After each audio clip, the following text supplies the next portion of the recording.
उर्वशी और आप पढ़ रहे हैं क्लास 7 संस्कृत रुचिरा तृतीय पाठ स्वावलंबनम का अभ्यास। उच्चारणम कुरुत, उच्चारण करिए। विंशति 20 20, द्वाविंशति 22 22, चतुर्विंशति यानी कि 24 24, पंचविंशति 25 25, अष्टाविंशति 28 28, नवविंशति यानी कि 29 जिसे बोलते हैं 29, त्रिंशत् 30 30, द्वात्रिंशत् 32 32, त्रैत्रिंशत् 33 33, चतुर्विंशत् 34 34, अष्टात्रिंशत् 38 38, नवत्रिंशत् 39 39, चत्वारिंशत् 40 40, द्विचत्वारिंशत् यानी कि 42 42, त्रैश्चत्वारिंशत् यानी कि 43 43, चतुश्चत्वारिंशत् 44 44, सप्तचत्वारिंशत् 47 47, पंचाशत् यानी कि 50 50। अधोलिखितानां प्रश्नानां उत्तराणि लिखत। अधोलिखितानां नीचे लिखे गए, प्रश्नानां प्रश्नों के, नीचे लिखे गए प्रश्नों के उत्तर लिखिए। अब है इसमें कस्य भवने सर्वविधानि सुख साधनानि आसन, किसके भवन में सारी प्रकार की सुख सुविधाएं थी। तो ये थी श्रीकंठ के, तो इसका आंसर बनेगा श्रीकंठस्य भवने सर्वविधानि सुख साधनानि आसन। तो अब है इसमें कि कस्य गृहे को अपि भृत्यः नास्ति। कस्य मिस होता है किसके, गृह मिस घर में, को प्लस अपि कोई भी, भृत्या नौकर, ना प्लस अस्ति नहीं है। किसके घर में कोई भी नौकर नहीं है, तो किसके घर में नहीं है, कृष्णमूर्ति के। तो इसका आंसर बनेगा कि कृष्णमूर्तेः गृहे को अपि भृत्या नास्ति। अब है इसमें श्रीकंठस्य आतिथ्यम के अकुर्वन्। श्रीकंठस्य श्रीकंठ का, आतिथ्यम अतिथि सत्कार, के मिस होता है कौन या फिर किसने, अकुर्वन् किया। श्रीकंठ का आतिथ्य सत्कार किसने किया, ये कृष्णमूर्ति और उसके माता पिता ने किया।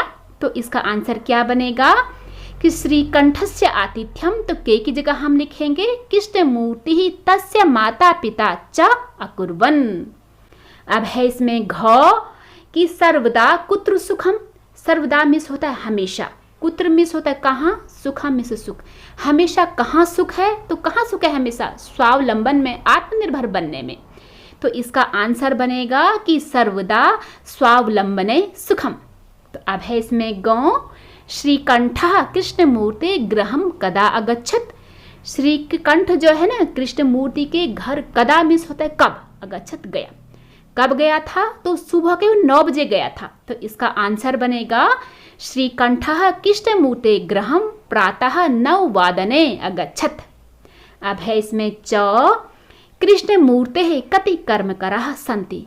कृष्णमूर्ति के कितने नौकर हैं, तो ध्यान देना ये कृष्णमूर्ति हैं जिसके कि 8 नौकर हैं, हाथ पांव आंखें और दोनों कान। तो कृष्णमूर्तेः कति की जगह हम लिखेंगे कि 8 कर्मकराः सन्ति। प्रश्न नंबर 3, चित्राणि गणित्वा तथा संख्यावाचक शब्दम लिखत। चित्रों को गिन करके उनके संख्यावाची शब्द लिखने हैं। तो सबसे पहले यहाँ पर अष्टादश घटानी, अष्टादश होता है 18, यहाँ पर 18 घड़े हैं। तो यहाँ पर है 21 आम, 21 को बोलते हैं एक विंशति आम्राणी। तो यहाँ पर 15 कंदुकानी है यानी कि बॉल, 15 कंदुकानी। तो यहाँ पर है 36 ये मोमबत्तियाँ, मोमबत्ती को बोलते हैं सिक्तवर्तिका।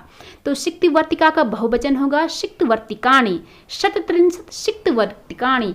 तो यहाँ पर है 24 कर्तरिका, कर्तरिका बोला जाता है कैंची को।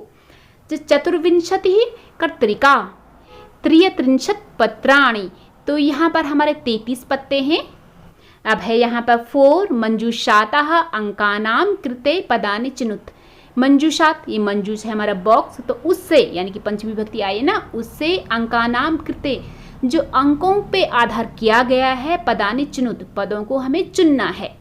तो 28 को बोलते हैं अष्टाविंशति, 30 को बोलते हैं त्रिंशत्, 24 24, चतुर्विंशति 50 50, 27 27 ये है सप्तविंशति, 31 एक त्रिंशत्, 40 चत्वारिंशत्।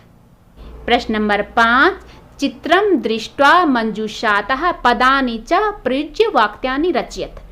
चित्रों को देख करके मंजूषा से पदों को हमें चुनना है। ये पद हैं, तो सबसे पहले आप चित्रों को देखिए। तो यहाँ पर है एक किसान है, एक किसान, दो किसान, तीन या फिर तीन से ज़्यादा को बहुवचन बोला जाता है।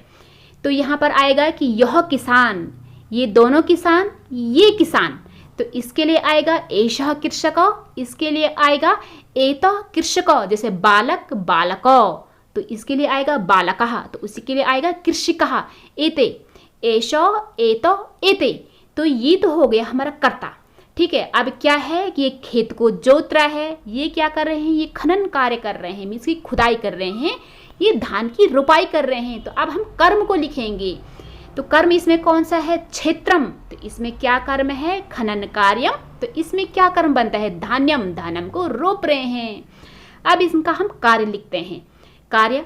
ठीक है, तो ये है कृषति, यानी खेत जोत रहा है। ये क्या कर रहे हैं, खनन कार्यम कुरुतः, खनन कार्य को कर रहे हैं। और ये क्या कर रहे हैं, धान को रोप रहे हैं। तो यहाँ पर नीचे सेंटेंसेस लिखे हैं, इनको भी पढ़ लेते हैं। इसमें है नंबर 1, एषः कृषकः क्षेत्रम कृषति, एक किसान क्षेत्र को जोत रहा है। क्षेत्र मीन्स होता है खेत, खेत को जोत रहा है। नंबर 2, एतः कृषको खनन कार्यम कुरुतः, ये दोनों किसान खुदाई का काम कर रहे हैं। नंबर 3 में एते कृषकः, ये किसान बहुत सारे धान्यम रोपन्ति, धान का रोपण कर रहे हैं। धान बोला जाता है चावल को। प्रश्न नंबर 6, अधोलिखितान समयवाचकान अंकान पदेषु लिखत। नीचे लिखे गए समयवाची अंकों को, यानी कि जो समय बता रहे हैं वो अंक, ठीक है, पदेषु पदों में लिखत लिखिए। 10:30 सार्धद्वादश वादनम, 7 सप्तवादनम, 2:30 सार्धद्विवादनम, 11 एकादश वादनम, 4:30 सार्धचतुर्वादनम, ये है 1:30 सार्ध-1 वादनम, 5 पंचवादनम, 3:30 सार्ध-त्रिवादनम, 9 नववादनम, 12:30 सार्ध-द्वादश वादनम, 8 अष्टवादनम, 7:30 सार्ध-सप्तवादनम। प्रश्न नंबर 7, मंजूषातः पदानि चित्वा रिक्त स्थानानि पूरयत। मंजूषा से पदों को चुन करके रिक्त स्थानों की पूरी करिए। क षड ऋतवः भवन्ति, षड मीन्स होता है 6, 6, ऋतुएं 6 होती हैं। अब है इसमें ख मासः द्वादश भवन्ति, द्वादश होता है 12 है, हमारे महीने 12 होते हैं। अब है ग एकस्मिन् मासे 30 अथवा 31 दिवसः भवन्ति, एक मास में एकस्मिन् होता है एक महीने में 30 या 31 30 या फिर 31 दिवसा दिन भवन्ति होते हैं, एक महीने में 30 या 31 दिन होते हैं। घ फरवरी मासे सामान्यतः 28 दिनानि भवन्ति, फरवरी महीने में ज़्यादातर 28 यानी कि 28 दिनानि दिन भवन्ति होते हैं, फरवरी महीने में ज़्यादातर 28 दिन होते हैं। गौ मम शरीरे, मेरे शरीर में क्या है, द्वौ हस्त स्ता, 2 हाथ हैं, स्ता मीन्स है